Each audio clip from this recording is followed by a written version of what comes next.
calice de brûlé, mal dans le cul, mal à la tête. Hostie de calice de tabarnak de Christ. Hostie de bitchien.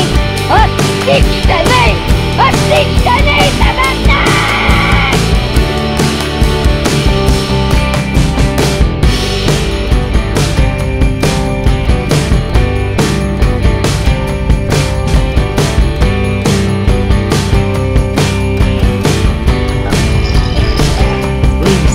Proudly presents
mais de sciences qui restent à faire.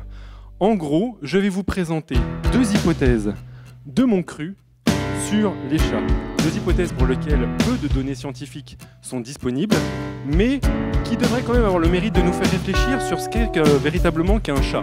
Parce qu'au final, un chat, c'est quoi? Un chat, si on en croit notre propre expérience, qui est de sauter sur Internet, un chat, c'est soit quelque chose de totalement mignon, soit quelque chose de complètement con,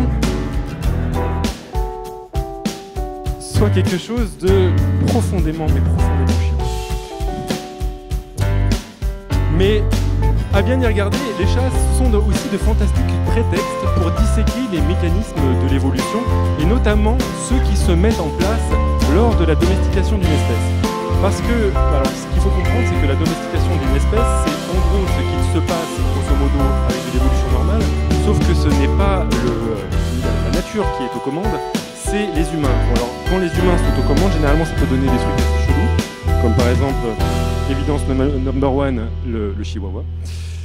Alors, pour comprendre un tout petit peu, il faut savoir, en faisant un résumé, mais vraiment drastique, un tout petit peu simpliste, l'évolution, ça tourne autour de trois concepts.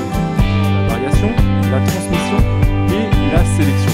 En gros, on part de variations entre individus, variations qui sont transmises aux générations suivantes, suivant les lois de l'hérédité. Si hérédité il y a, c'est-à-dire si l'individu survit et s'il arrive à se reproduire. En gros, s'il est réussi à passer à travers le tamis de la sélection naturelle ou la sélection artificielle. Par contre, ce qu'il faut avoir en tête, c'est que ce qui se transmet héréditairement de génération en génération, ce ne sont pas que des variations. Tout ne change pas quand on se reproduit et soudainement deux chats ne vont pas donner de poireaux. Généralement, ce qui se passe, c'est qu'on obtient un chat qui ressemble à ses parents. Et d'ailleurs, l'essentiel des caractéristiques de ce chat, ce sont des caractéristiques qui sont restées à l'état ancestral. Et malgré la succession des générations, en fait, ce qui se passe, c'est que une partie de ces caractéristiques peuvent rester totalement inaltérées et vont révéler le passé des espèces, donc notamment le passé des chats.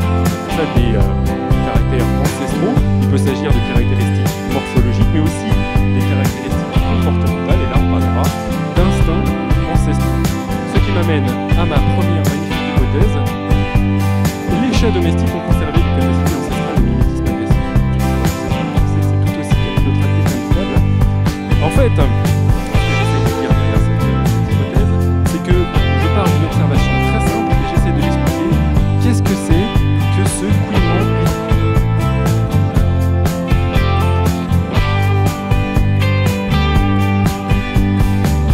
C'est complètement con, les chats. On est bien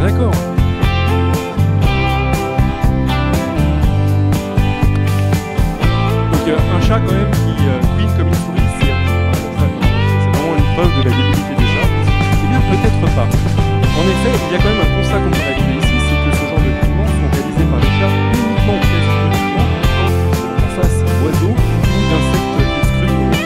Eh bien, mon hypothèse, c'est que les chats imitent les oiseaux pour les attirer près du sol afin qu'ils soient plus près et plus faciles à attaquer. Donc, ce comportement reviendrait à du mimétisme agressif qu'on peut observer un petit peu chez différentes espèces. On trouve souvent dans la prédation. On peut le retrouver par exemple chez la baudroie des abysses qui utilise un leurre lumineux, ou bien encore chez certaines espèces de serpents comme les vipères de la mort qui vont attraper leur proie en les attirant grâce à leur extrémité caudale, l'extrémité de leur queue. Alors, je conçois que mon hypothèse elle est un tout petit peu saugrenue, des chats qui imitent des oiseaux. Et heureusement, il existe d'autres hypothèses. Le comportement qu'on a vu tout à l'heure de petits couinements, ça pourrait être tout simplement une réponse à un pic d'adrénaline, ça pourrait être une vocalisation de la frustration, ou bien ça pourrait être encore tout simplement une anticipation de la capture. Cependant, il existe deux récentes études qui me font penser que mon hypothèse n'est pas totalement son fondement. La première étude, c'est Viviane de Syllabus qui nous en parlait dans une de ses vidéos et qui révélait que les chats sont capables, lorsqu'ils veulent solliciter leur maître, d'intégrer à l'intérieur de leur ronronnement des composantes aiguës qui correspondent pile poil à l'intervalle de fréquence du cri d'un bébé humain. Entendre ça? Enfin, entendre ça, s'il vous plaît. Ça, c'est un ronronnement normal. Vous entendez le... C'est chiant, hein. Voilà, donc, en fait, on s'est aperçu que ce ronronnement spécial, c'est particulièrement efficace pour attirer l'attention de leur maître. C'est vraiment génial comme manipulation. Cette deuxième étude a étudié un comportement de mimétisme agressif chez d'autres espèces de félidés. Et c'est une équipe brésilienne notamment qui a observé que chez les marguets, un petit félin amazonien qu'on peut voir ici, on a observé une imitation du tamarin bicolore afin que ceux-ci se présentent près du sol pour être plus facilement attaqués. Et interrogés, les populations locales ont même affirmé avoir déjà assisté à de tels comportements de mimétisme agressif chez d'autres espèces comme le puma, le jaguar ou l'oslo. Alors, si cette capacité d'imitation est déjà présente chez le chat domestique, et si on est capable quand même de voir déjà du mimétisme agressif chez le marguet et chez d'autres félidés, est-ce que ça ne pourrait pas vouloir dire que le couinement ridicule des chats est en fait un vestige, un comportement ancestral de leur passé de chasseurs-imitateurs? Alors, on est entre scientifiques, là, on ne devrait pas s'arrêter là. Normalement, on devrait aller un tout petit peu plus loin, essayer de tester nos hypothèses, mais comme on m'a annoncé que j'avais que 15 minutes et que c'est un petit peu short pour pondre une thèse, on va passer directement à ma deuxième hypothèse. La présentation anale est un caractère néoténique destiné à l'amélioration du microbiome des chats. On va décomposer, je vous rassure. On va d'abord comprendre qu'on doit quitter le concept tout simplement de caractéristiques ancestrales pour s'intéresser dans cette deuxième hypothèse aux caractéristiques qui changent au cours de l'évolution. Et là, notamment, qui changent au cours de la domestication des chats. Et en fait, ce qui arrive, c'est que lors de la domestication, la plupart des caractéristiques qui changent, généralement empruntent le mécanisme de la néoténie. Alors la néoténie, qu'est-ce que c'est? C'est une forme particulière de l'hétérochronisme, qui est un ralentissement ou l'absence d'acquisition de caractéristiques adultes chez une espèce. Ça veut dire que cette espèce conserve des caractéristiques à l'état larvaire ou juvénile. Ça peut être des caractéristiques morphologiques, comme on peut le voir par exemple chez l'axolotl, c'est cette magnifique bestiole qui ne se métamorphose pas pour se reproduire. Ça veut dire que donc elle va conserver des caractéristiques morphologiques larvaires, comme par exemple ces magnifiques petites branchies qui n'apparaissent pas normalement chez les salamandres adultes. On ne dirait pas comme ça, mais je suis très viril. Et puis d'autres biologistes ont déjà pensé que certaines caractéristiques humaines pouvaient être pouvaient relever de la néoténie. C'est par exemple le zoologiste Adolphe Neff qui en 1926 avait vu un parallèle par exemple entre la morphologie des humains et celle des chimpanzés juvéniles. Alors, je sais plus ce que je voulais dire. Oui, le fameux, la plus grande expérience qui a prouvé le rôle de la néoténie dans la domestication, ce sont les fameux renards de Dmitri Beliaev, qui a fait une expérience de domestication de renards sauvages de Sibérie. Donc, Dmitri Beliaev, un célèbre biologiste russe. Et ce qu'il a réalisé, en fait, ce célèbre biologiste russe, c'est qu'il est parti d'une population sauvage de renards qu'il a domestiqué en moins de 35 générations. Et le seul critère de sélection qu'il utilisait pour choisir quels sont les renards qui allaient se reproduire entre eux, c'était s'ils étaient pas agressifs. L'absence d'agressivité. Eh bien, au bout de 35 générations, on a obtenu une population de renards non agressifs, mais qui présentait tout un panel de caractéristiques juvéniles, comme par exemple des oreilles tombantes, une queue courte et relevée, etc., etc. Bref, tous les ingrédients en fait nécessaires pour faire un renard kawaii.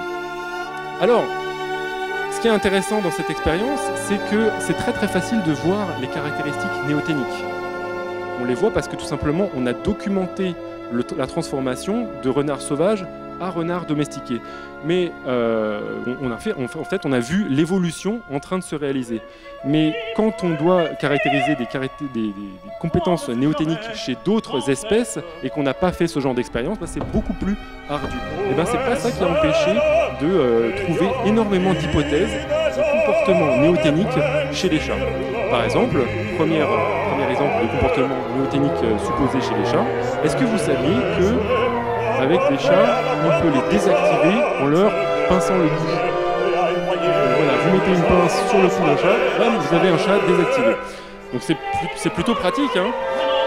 Ça s'appelle la clipnose et certains voient derrière ce comportement en fait un comportement néoténique, c'est-à-dire le prolongement d'une caractéristique juvénile, puisque si vous vous rappelez bien un peu du comportement des chats, la mère chat va brinque-baller sa marmaille qui ne peut pas se déplacer toute seule en les prenant avec la bouche, en leur pinçant le cou, et le chaton réagit immédiatement face à cet influx, à ce pinçage du cou, en se recroquevillant la queue entre les jambes. Alors, ça c'est bien, ça pourrait être un comportement néoténique et on observerait la même chose chez les chats adultes. Cependant, il y a des informations conflictuelles avec cette interprétation. Par exemple, vous faites la même chose sur le chat, mais vous ne visez pas le cou, vous visez partout ailleurs, ça marche quand même. Donc on est capable de faire de la clipnose simplement en mettant des pinces sur le dos. Ça va être un petit problème. D'autre part, la clipnose marche chez d'autres mammifères légèrement plus gros, comme par exemple une vache. Et alors là, la maman vache ne transporte pas les veaux comme ceci. Et d'autre part, ce comportement-là, il est exploité lors des relations sexuelles par les chats domestiques et d'autres félidés, comme par exemple les lions. Donc ce qui laisse supposer qu'il y a quelque chose d'un peu plus compliqué que la simple explication néoténique pour comprendre la clipnose.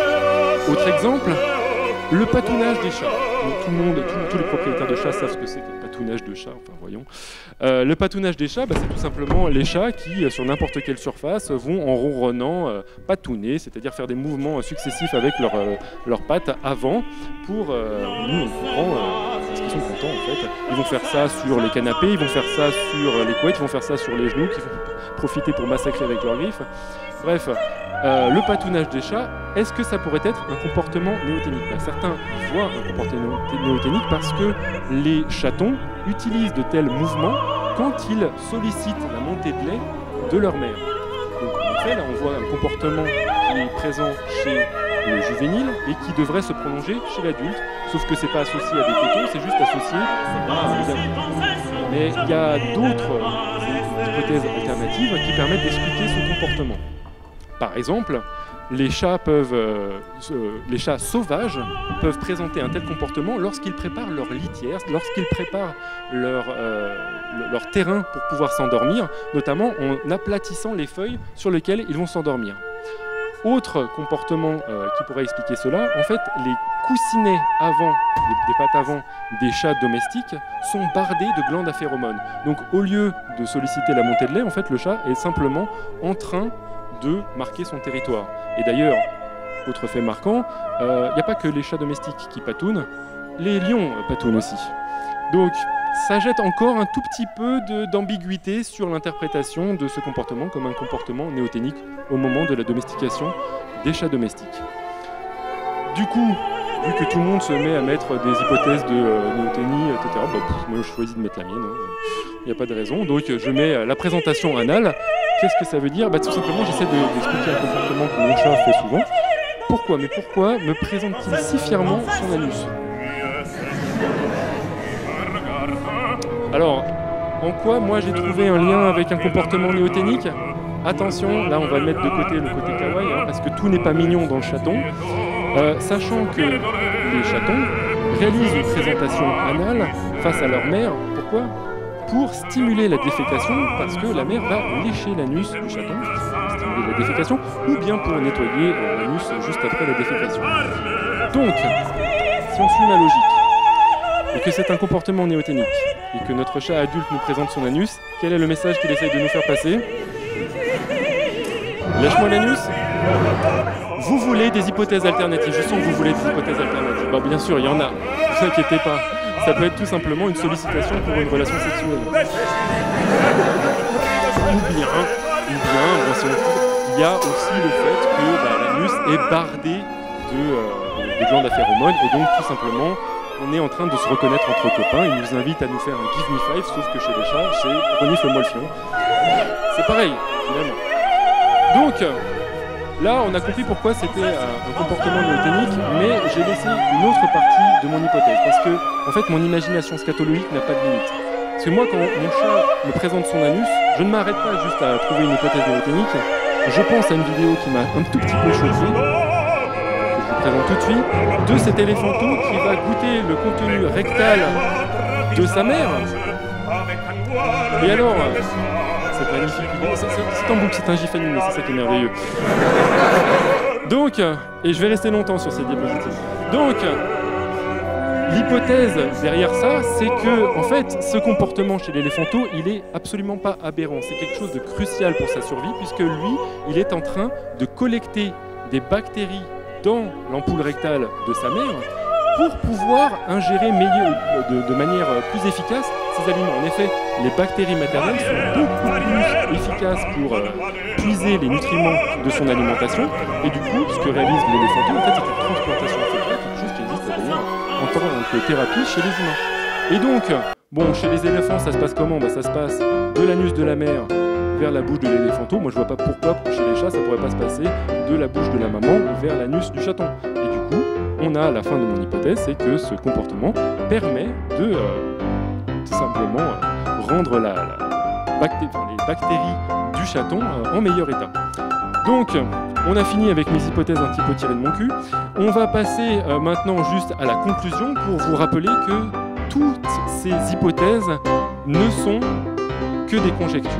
Même si elles ont l'air vachement pertinentes, même si elles ont l'air vachement logiques, même si elles ont l'air supra cool, ce ne sont que des conjectures. Et il y a un travail monumental maintenant à réaliser de recherche scientifique, de tests préliminaires, de recherche en laboratoire, de recherche dans le terrain pour essayer de valider cette hypothèse ou de la réfuter. Bah oui, parce que cette hypothèse, même si moi je la kiffe, elle peut être réfutée et ça reste pourtant la beauté de la science. Parce que la beauté de la science, c'est qu'on va se poser des questions what the fuck. On va tout faire dans notre possible pour dire je ne dis pas de conneries, je ne dis pas de conneries, je ne dis pas de conneries. S'il s'avère qu'on dit des conneries, c'est pas grave. S'il s'avère qu'on n'a pas dit de conneries, c'est tant mieux. Le plus important, c'est de se poser des questions. Alors bien sûr, moi j'invite n'importe qui à faire ce travail sauf moi. Et moi je suis juste content parce que je suis arrivé ici pour vous proposer toutes mes hypothèses strange and funky. Je vous remercie.